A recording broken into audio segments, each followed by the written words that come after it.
Continuamos hablando de trauma raquimedular. Ahora en este segundo video recordemos cómo vamos a hacer el diagnóstico. Por supuesto que es importantísimo hacer la anamnesis, conocer cuál fue el mecanismo de la caída, si hubo hiperflexión, hiperextensión, hace cuánto tiempo se produjo, qué molestias tuvo el paciente, y también tomar en cuenta algunos mecanismos claves. Las cargas axiales, cuando el paciente cae sentado o en zambullida, generalmente se asocian, como vimos antes, a fracturas por aplastamiento. Otro tipo, otro tipo de lesiones pueden venir por accidentes en que el paciente sí tiene un cinturón de seguridad, pero esa sacudida genera una lesión por latigazo cervical. Es otro tipo de mecanismo. Pero los más graves son aquellos que, por ejemplo, no utilizan el cinturón de seguridad y tienen mecanismos mixtos de rotación, aceleración, traslación y finalmente generan lesiones muy importantes. Vean cómo estos pasajeros sin cinturón pueden tener lesiones muy importantes. Otras lesiones muy frecuentes son las de los accidentes en motocicleta, que realmente pueden generar lesiones muy importantes. La mayoría de los pacientes que sufren un trauma raquimedular va a tener como origen un trauma de alta energía.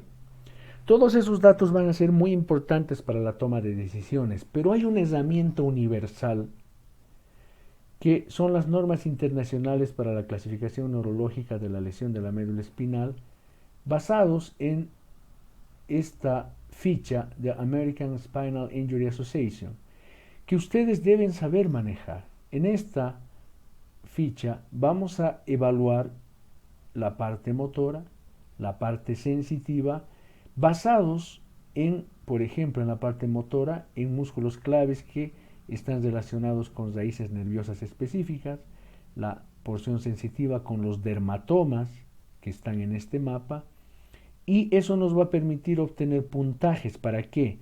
Para evaluar al paciente cuando llega a nuestro servicio, para evaluarlo más tarde y ver si ha habido deterioro, y también tomar la decisión de atenderlo más pronto que otro paciente, por ejemplo, si se deteriora. En la parte posterior de esta plantilla está explicado cada uno de los elementos, cómo se hace la graduación de la función motora, la graduación sensitiva, cuáles son los músculos clave, cuál es la clasificación de la A a la E y los pasos para esta clasificación. Vamos a ver brevemente cómo es que debemos manejar esta herramienta. La graduación motora se basa en determinar en qué grado de fuerza está un músculo específico. Y vamos a darle un puntaje dependiendo de cuál es la respuesta que obtenemos.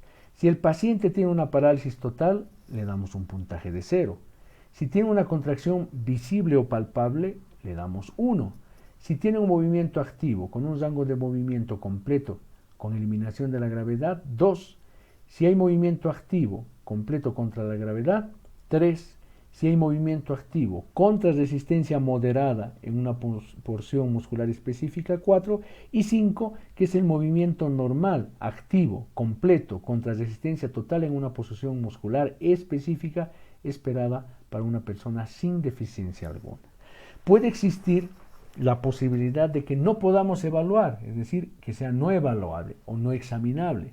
Si se ha inmovilizado al paciente, por ejemplo, tiene una férula, si tiene un dolor tan intenso que impide que el paciente mueva la extremidad, si ha sufrido amputación de la misma, tiene una contractura de más del 50% de estos músculos, entonces nosotros vamos a establecer cuál de estos puntajes vamos a colocar y en qué áreas vamos a evaluar. Está fundamentalmente estos que son denominados los músculos clave, que evalúan dermatomas o raíces cervicales y raíces lumbosacras. ¿En base a qué? A músculos clave. ¿Y cuáles son los músculos clave? Por ejemplo, para C6 vamos a evaluar la pronación en el codo y la flexión de la muñeca y vamos a darle el puntaje que obtengamos. Por ejemplo, para T1 vamos a ver la abducción del índice. Para L5, la flexión y abducción interfalángica proximal y distal en el dedo hallux. Entonces, observen que cada uno de estos músculos clave debemos examinarlos y, de acuerdo al resultado, anotar en la plantilla el puntaje 0, 1, 2, 3 o no examinable. Cuando hablamos de la graduación sensitiva, tenemos que tomar en cuenta el mismo mapa, pero esta vez este mapa específicamente en los dermatomas. ¿Cómo vamos a calificar la función sensitiva? Ausente si el paciente no tiene capacidad de sentir y le ponemos 0. Alterada, sea una sensación disminuida o deficiente o hipersensibilidad, le ponemos 1. Y 2 cuando es normal, intacta y por supuesto no examinable en él. Pero ¿qué es lo que vamos a evaluar? Tenemos dos formas de evaluar la función sensitiva. Una que es el tacto fino, que utilizamos un algodón, por ejemplo, o un cotonete para estimular el dermatoma, o por un pinchazo. Entonces, nosotros evaluamos cada uno de los dermatomas y ponemos puntaje, si tiene 2, si tiene 1, si tiene 0, y sumamos el tacto fino en el hemicuerpo derecho, en un resultado que como máximo tendrá 56, el tacto fino en el hemicuerpo izquierdo, que máximo será 56, y tendremos un total del tacto fino, es decir, de la exploración con el algodón. Y del pinchazo, de la misma manera, establecemos el puntaje en cada uno de los dermatomas y ponemos en esta casilla del hemicuerpo derecho, del hemicuerpo izquierdo y al final tenemos un puntaje total. Esto puede variar a lo largo de la evolución del paciente. Puede variar, por ejemplo, si un paciente tiene una lesión incompleta por una fractura, una luxación y no se ha resuelto, entonces a lo largo de las horas puede empeorar y eso nos va a permitir establecer las diferencias y tomar decisiones para, por ejemplo, hacer una cirugía antes a este paciente que a otro. Esta evaluación nos va a permitir determinar niveles, y hablamos de nivel sensitivo cuando decimos que es el dermatoma intacto más caudal, tanto para la sensación de pinchazo como para la de tacto fino. Y establecemos nosotros en el hemicuerpo derecho, por ejemplo, T12, y en el izquierdo es el mismo, T12 también. El nivel motor está definido como el músculo más bajo que tiene al menos un grado 3, examinado en posición supina, por supuesto, siempre y cuando las funciones de los músculos clave representados en segmento arriba de ese nivel se juzguen también como intactos, es decir, grado 5. En regiones donde no hay un dermatoma para examinar, el nivel motor se presume que sea el mismo que el nivel sensitivo. Si la función motora por arriba de ese nivel, también es normal. Entonces, podemos establecer el nivel motor y colocarlo acá en la casilla del lado derecho y aquí del lado izquierdo.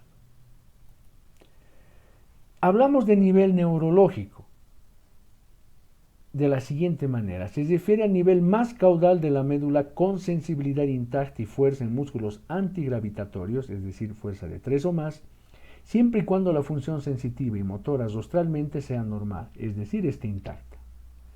El nivel de lesión neurológica, aquí dice NLI porque es Neurologic Level Injury, es el más cefálico de los niveles motor y sensitivo determinados en los pasos que dijimos antes. En caso de diferir, que es algo poco frecuente pero puede acontecer, debemos detallar cuál es el nivel sensitivo derecho, sensitivo izquierdo, motor derecho, motor izquierdo. Pero en general coincide. Entonces aquí ponemos el nivel neurológico. Y un concepto importante es hablar de lesión completa e incompleta. ¿Cuándo hablamos de una lesión completa? Cuando el paciente no tiene contracción anal voluntaria, cuando todos los dermatomas tienen un puntaje igual a 0 y la presión anal profunda está ausente. Hablamos de lesión incompleta cuando alguno de estos parámetros no se ha cumplido. Entonces, si el paciente, por ejemplo, tiene contracción anal voluntaria, decimos que la lesión es incompleta. Una vez que determinamos eso, ponemos en la casilla si es la lesión completa o incompleta. Y la escala que vamos a obtener se basa en este razonamiento. Vamos a determinar el grado de la escala de deficiencia de Asia haciéndonos la siguiente pregunta. ¿Es la lesión completa? Si nosotros decimos sí, es la lesión completa que cumple los 3 parámetros, decimos que la lesión es tipo A. Si no cumple estos 3 parámetros, hacemos la siguiente pregunta. ¿Es la lesión motora completa?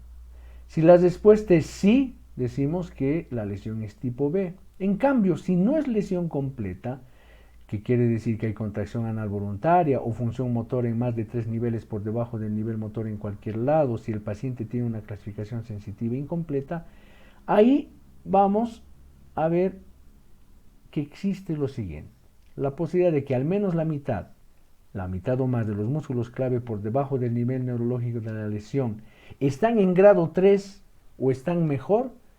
Si decimos que no a esta pregunta, la lesión es tipo C. Pero si la respuesta es más bien afirmativa, decimos que la lesión es tipo D. Finalmente, si la sensibilidad y la función motora son normales en todos los segmentos, decimos que la clasificación de ASEA es A. Entonces tenemos tipo A, tipo B, tipo C, tipo D y tipo E. Un dato importante es la zona de preservación parcial. Es un concepto un poquito difícil de entender, pero básicamente se usa solo en lesiones sin función motora o función sensitiva, es decir, que el paciente tiene una lesión completa, tipo A, de los segmentos sacros más distales. Y se refiere, la zona de preservación parcial, a aquellos dermatomas y miotomas distales a los niveles nivel sensitivo y motor que permanecen parcialmente inervados. Ahora, si existe preservación sacra o función sensitiva, la zona de preservación parcial sensitiva no es aplicable y por lo tanto se pone no aplicable, NA. Se registra en la casilla de la hoja de trabajo, de tal manera que si existe, por ejemplo, contractura anal voluntaria, la zona de preservación parcial no se aplica. Lo mismo decimos no aplicable. Entonces, preguntamos, ¿hay zona de preservación motora, sí o no aplicable? Perfecto. Haciendo un resumen de esta escala, vamos a decir que el paciente está en grado A cuando hay una lesión completa, es decir, no hay función motora ni sensitiva en los segmentos sacros S4, S5. Grado B cuando hay una lesión incompleta con función sensitiva conservada, ausencia de función motora por debajo del nivel neurológico que incluye los segmentos S4 y S5. Grado C, lesión incompleta con función motora conservada con más de la mitad de los músculos clave por debajo del nivel neurológico de fuerza menor a 3. Grado D, una lesión incompleta con función motora conservada con más de la mitad de los músculos clave por debajo del nivel neurológico con fuerza mayor o igual a 3. Y finalmente el grado E, función motora y sensitiva normales. La lesión parcial o incompleta puede clasificarse en un síndrome de Brown-Séquard, un síndrome medular anterior, posterior, central, de cono medular o de cola de caballo, dependiendo de las características clínicas que ya analizamos en el tema de semiología del sistema sensitivo que les invito a revisar. El concepto de shock medular o choque medular es muy importante. Se refiere al estado de inestabilidad pasajera y pérdida de función de la médula espinal aislada por debajo de la lesión después de una sección total o parcial de la misma. Se caracteriza por parálisis flácida, pérdida del tono muscular y actividad motora, pérdida de sensibilidad de los reflejos, dura de 3 a 4 días hasta 6 semanas y su final está precedido de la recuperación del reflejo bulbocavernoso. El shock neurogénico, choque neurogénico, es la desregulación vegetativa por interrupción de la inervación eferente simpática. Se da por una lesión por encima de T1, aunque Kim dice que por encima de T6, y se caracteriza por la desregulación de la presión arterial con bradicardia, hipotensión y vasodilatación periférica, desregulación de temperatura por una alteración en la función de glándulas sudoríparas y desregulación trófica en la piel con pérdida sensorial, daño de autorregulación vegetativa, isquemia consecuente y lesiones por decúbito. En los siguientes videos vamos a hablar de el diagnóstico de imágenes, hablaremos del manejo clínico, el manejo quirúrgico y las secuelas en el trauma raquimedular. Nos vemos entonces.